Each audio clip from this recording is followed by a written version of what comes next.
Did you know that Chof of, the date of the Rebbe's father's Yortzeit, is also a date that was special to a family back in the time of the Beis Hamikdash, because that's when they were permitted to donate their own wood to the Mizbeach, to the altar. The Rebbe is going to analyze why it is that if that date coincided with the Shabbos, they would dafka postpone their donation and not bring it forward. Wegen dem Tag von Esrim Be'Av, the Rebbe has previously discussed that the date of the 20th of Av has just einer von die Tes Zmanim.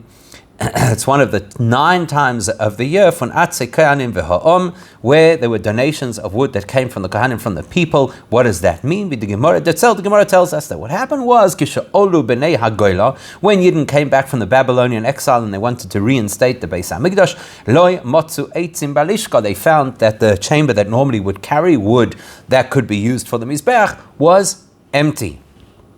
And therefore, there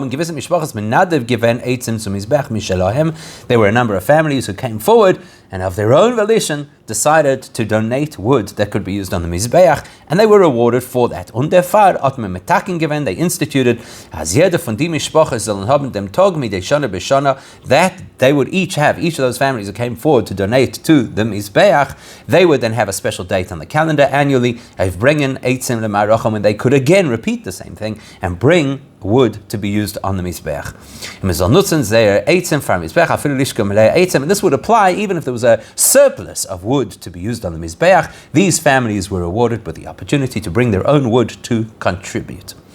And their tog is by Zegivan a Yom Tov. You can imagine for each of those families that was a great festive day for them. It was a personal Yom Tov. In fact, they as a family would bring a special korban which came to be known as the wood korban, in honor and gratitude for the fact that they could bring the wood to the Mizbeach. Now, if one of those dates, for example, the one we're going to talk about, the 20th of Av is Chol B'Shabbos, coincided with Shabbos, and then obviously Shabbos, you're not allowed to bring a personal sacrifice, so they couldn't have brought their family's so-called wood sacrifice. Shabbos doesn't have the rights to override Shabbos. The Mishnah tells us, the Mishnah in Tainus tells us that they would then have to delay the korban to the next day. They could not do it prior to Shabbos. That's not the only case of something that gets postponed. There are others as well with the Mishnah Rechent Dortois, as the Mishnah there mentions Tisha B'Av, that if Tisha B'Av coincides with the Shabbos, we postpone the fast to Sunday, we don't bring it forward to Friday. Chagiga, the same with the Chagiga offering. V'Hakel, if Hakel coincided with the Shabbos, it would happen the next day. Okay, these actually make sense. We get it. But again, the letzte Isgerechen, the fallen in the Gemara, is the Gemara Masber. So the Gemara explains with the other cases that are listed where you would postpone something to after Shabbos. Favos me'achin velo makdimin. So the Gemara explains why we delay and don't bring the particular occasion or celebration or activity forward. And it says as follows. Tisha B'Av is Akduma Puranos Lo Mekadmi. Tisha B'Av, the motivation is we don't want to bring anything of misfortune earlier than it needs to be.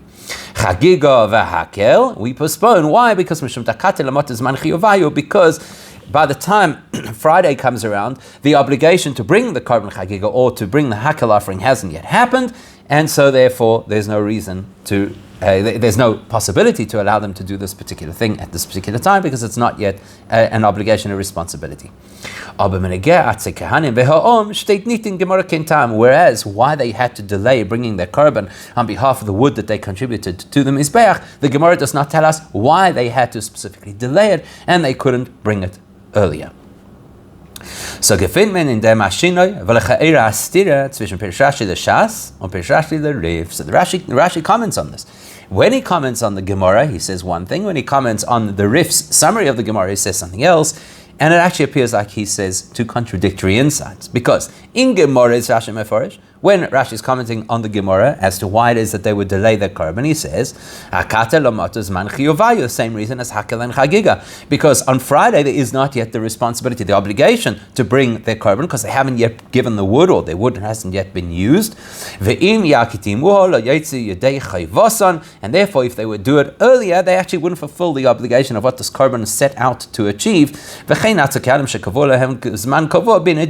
And the same thing, and this is an interesting insight that Rashi says, would be the dedication of wood if a person took an oath, similar to what this family did. This family promised that they were going to bring this wood now on an annual basis. They were given the rights to do so, but they kind of promised, they took a neder that they would do so, and so the neder isn't yet applicable on Erev Shabbos because their date is actually the next day of Shabbos, so there's no value in bringing their korban in advance. Das heißt, dass ich ba'atzei kanim is the time v'alakat lamot zman chiyuvayu.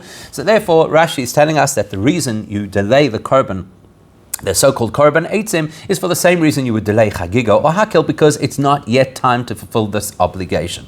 That's Rashi on the Gemara. Aber bepirish Rashi the Rif state, but he gives a completely different explanation when he comments on the Rif.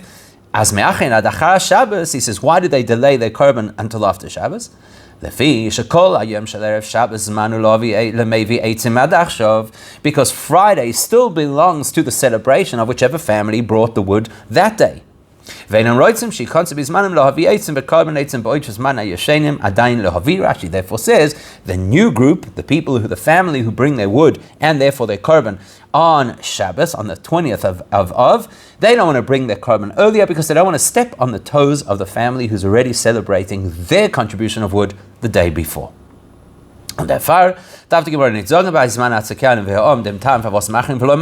therefore it's logical the Gemara doesn't actually have to tell us a reason why they delay till the next day bringing the korban and bringing the wood, because it's actually self-explanatory. Give everybody their due space. Don't bring your thing earlier to detract from their celebration.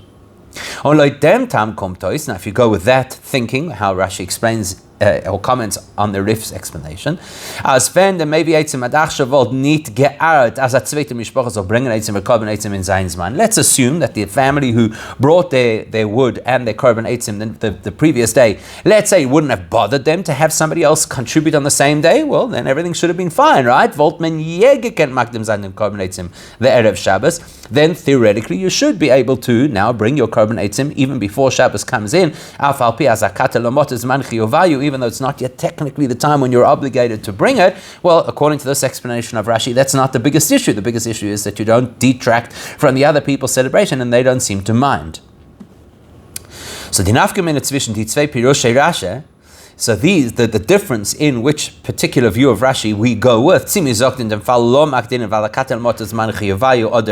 whether the consideration over here to delay their contribution is because it's not yet an obligation, responsibility for them, that is a debate which is Eichnegein and Rinyonim applies in other areas too.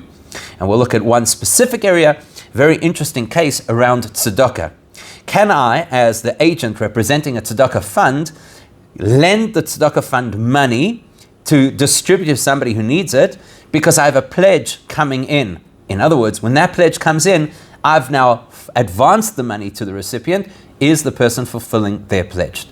So in Yerushalmi is the aprukta zwischen Amiroim. This is a debate between Amiroim quoted in the Talmud Yerushalmi. If it's Gabait Tzedakah, not only can, but in this case we're actually going to say is required. So here's the person who is the representative of the tzedakah. There is no cash in the fund at the moment, but there is a recipient who needs the money. Is it the responsibility of the Gabbai tzedakah to borrow in order to supplement the fund to help this person? And then what will he do afterwards? Then when money does come into the fund, he can then be compensated for what he laid out. So there's a debate whether or not you're allowed to do that. So the Rogatchover says, as the time from the Mandomer ein oimrim lilbeis, there's an opinion that says, don't do it. Don't borrow the money. Don't lend the money to the tzedakah, or don't borrow money in order to advance to the recipient. That is verbunden mit dem Pirshashi l'shas hanal, says the Rogatchover, that is related to, and it's along similar lines to what Rashi mentioned over here about the Gemara. Says the Rogatchover, let's say that a person says, I'm going to bring a korban on such and such a date. If that person brings the korban before such and such a date, well, then they actually haven't fulfilled their obligation. And he's going to say a similar thing happens over here with the tzedakah. Let's understand what it is. According to the view that says, no, the person responsible for the tzedakah should not be borrowing or funneling money into the fund because there's nothing available.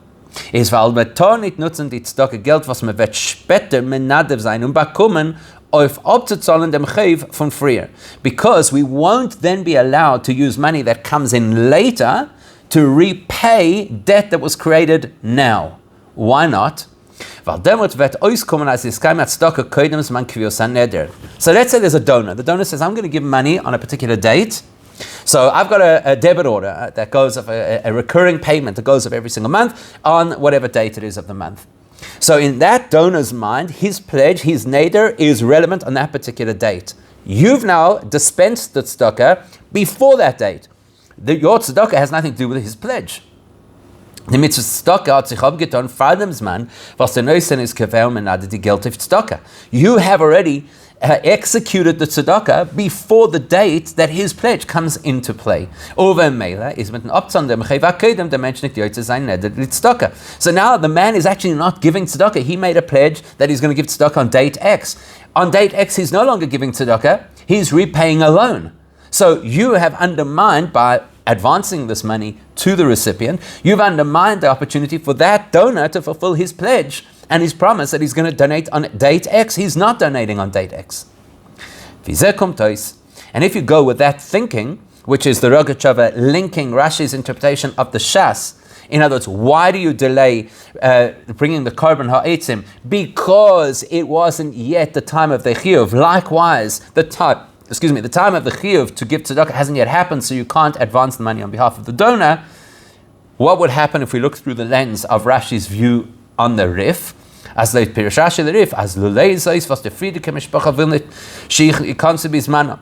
Where Rashi says the only reason you don't bring your korban eitzim on Friday is because you don't want to step on the toes of the previous family who is busy celebrating their annual contribution to the Beis Hamikdash. Wat men gemerkt macht im Sand den korban eitzim. So if not for the concerns of that family, technically by rights, you would be permitted to bring your korban eitzim a day earlier, even though it's not yet the date that you have pledged annually to bring this particular offering. In other words, Rashi's view on the Rif would say it's actually fine. You can advance money on behalf of the person who has donated for a particular date. Right? There'd be no reason to say you can't lend money to the fund or borrow money on behalf of the fund because you're going to undermine the donor. Well, it doesn't make a difference. According to Rashi on the Rif, the date is not actually the big factor.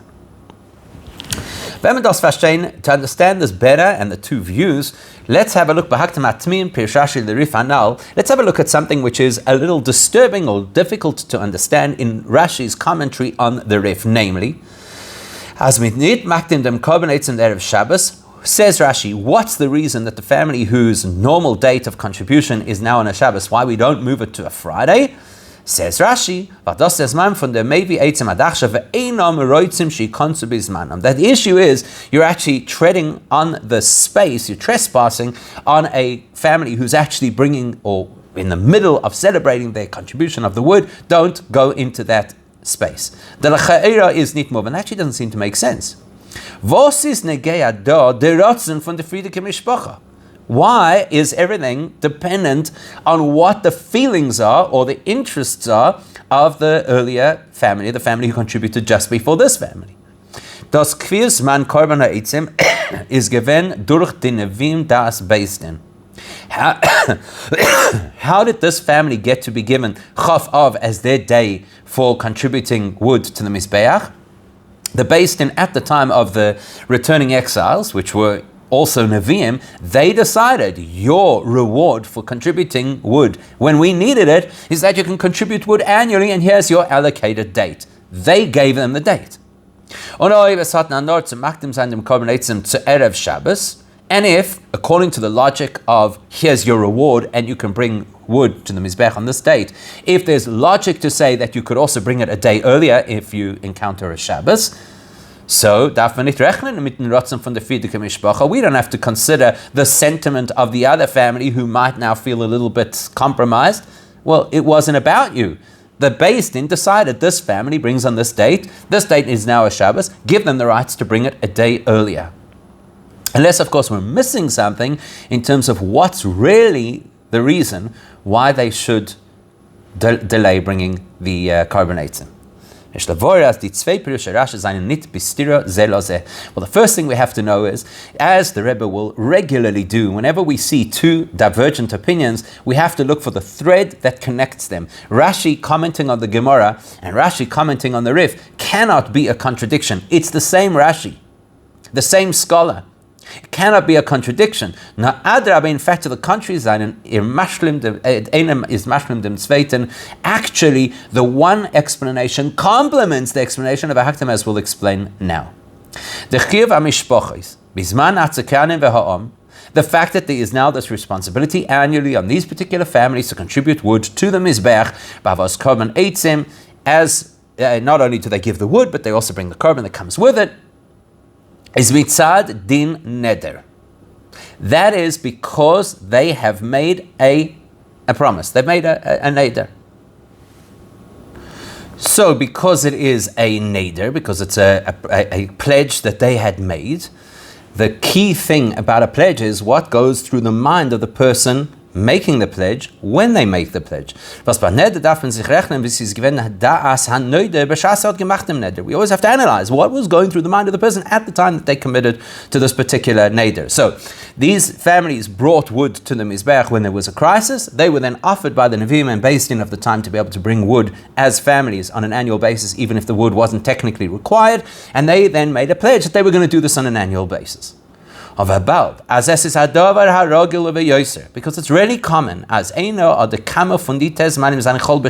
the 9 different times, the Mishnah tells us exactly what those different times were, which each family brought. It's quite likely that some of them are going to coincide with Shabbos. Is gewiss, haben die Menadve Milechatchile gehat bedeya, wenn es soll sein, die Akrabas HaKorban Kishechol B'Shabbos, früher oder später. So they anticipated this when they committed themselves that every single year on this date they're going to bring their korbanos, they're going to bring the korban ha'etzim, and then they're going to bring the other korbanos that go with it. So they knew that sometimes it's going to be Shabbos, and they must have at that time decided, well, if it's a Shabbos, what are we going to do? Are we going to do it on a Friday, or are we going to do it on a Sunday? On those is was the Pirshasha the Rif is Moisef Bir and the Pirshasha the Shas. So it's because we know that there's that consideration already at the beginning of the process. When Rashi comments on the Rif, he gives us insight that he hadn't clarified necessarily when he commented on the Gemara. What Rashi said when he commented on the Gemara is the possibility that it's not yet the time when you're responsible to bring your annual pledge. It's not yet Shabbos, or the date on your calendar when you're supposed to bring it. What Rashi is telling us is not that you just haven't hit the date yet, nor in dem Fall is this noch Shabbos. What Rashi is telling us is when the date coincides with Shabbos, then the responsibility to bring the wood and the accompanying korbanos isn't applicable until after Shabbos. Why not? Because we know the psychology of people is, if I'm having a celebration over the fact that I brought wood, I don't really want you interfering with my celebration. So the people were conscious of this when they made their annual pledge. The following family, who has now made their pledge for an annual contribution, they already thought about this, and they anticipated that any time that our date is going to fall on a Shabbos, we are not going to choose to rain on the parade of the other family who's before us, and so we are always going to delay our korban till after Shabbos. The Godel Hashalom Befrat bin Yom Mizbeach for korban, because we can anticipate that the average person cares about keeping the peace, especially when it's issues related to the Beis Hamikdash generally and the Mizbeach specifically. Ve'adraba, in fact, to the contrary,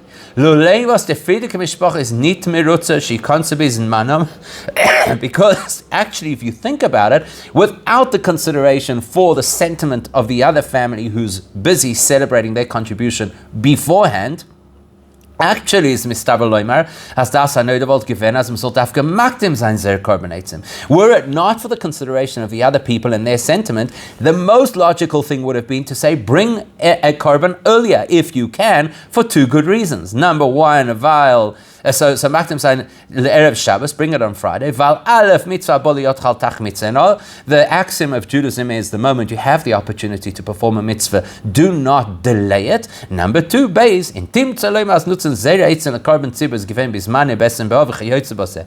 Afilu kesher chal b'Shabbos. Let's assume that we could have actually taken their wood on a Shabbos. Komtois, as a meleked up them carbonates bis noch Shabbos. Well, then, if you're choosing instead to delay your contribution of this wood until after Shabbos, geht durch hatog was ich danken nicht dem Eibischen von dem Schus von Avos Eitzim, then that would mean that they're ignoring their gratitude to Hashem for their opportunity, which is a unique opportunity. Only very few families have this opportunity to bring wood to the Mizbeach. So logically, they would have wanted to do this ASAP.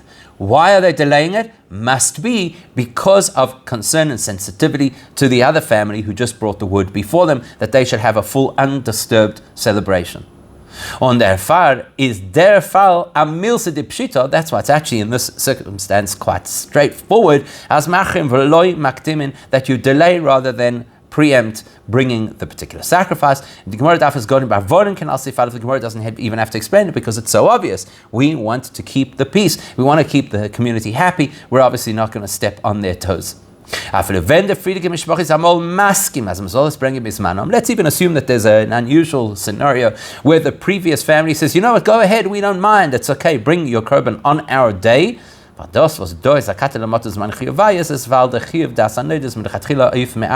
wouldn't make a difference because technically it's no longer the day that they are obligated to bring this korban ha'etzim. Why not? Because right from the get-go they always decided that if it's going to be a Shabbos, we are not going to interfere with their space and we are going to delay it. Therefore they had never pledged to bring wood prior to Shabbos. Even if the other family says go ahead, it makes no difference. Based on that, the Rebbe is going to take a different approach to the Rogat Chof.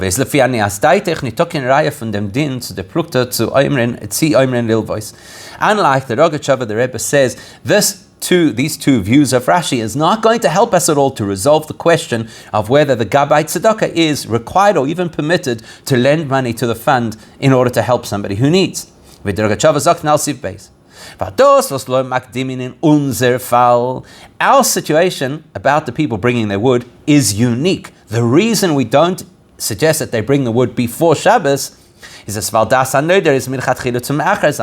because we know what's going on in their minds. And so right from the beginning, when they pledged themselves to this annual contribution of wood, the circumstances, the condition was always, if it's Shabbos, we'll delay it.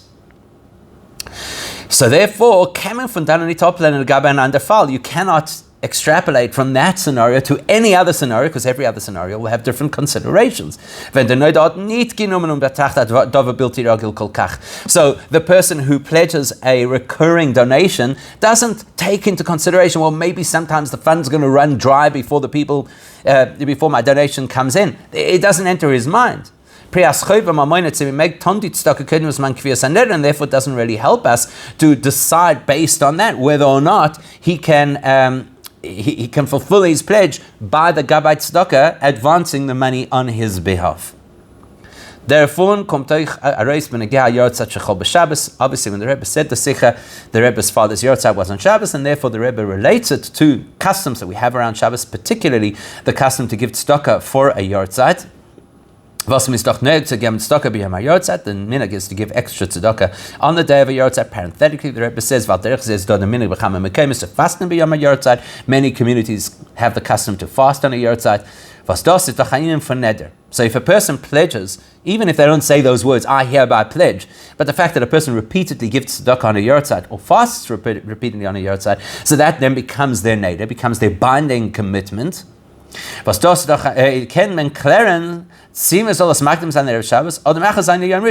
have the question, the Yortzeit is on Shabbos, do we give the tzedakah on Friday, or do you wait till Shabbos is over and then you give the tzedakah? And the same would apply to the fast. The Rebbe is going to focus on the tzedakah. Let the Rogat Chof an al daf lechera ois kommen, as medafes macher sein bis noch zman kvius haneder. Based on the Rogat Chof's approach, which is that if a person has made a particular pledge, there is no value in fulfilling the pledge before the date when the pledge is due. If that's the case, you have a pledge annually to give stock on a Yortzeit, and the Yortzeit is a Shabbos, the pledge only falls due on a Shabbos, and therefore there's no value in giving it stock before Shabbos, you only give it after Shabbos. But the Rebbe's approach is different to the Rogatchover's approach. And the Rebbe illustrated to us that all depends on what's in your head when you originally commit to this particular undertaking. Seeing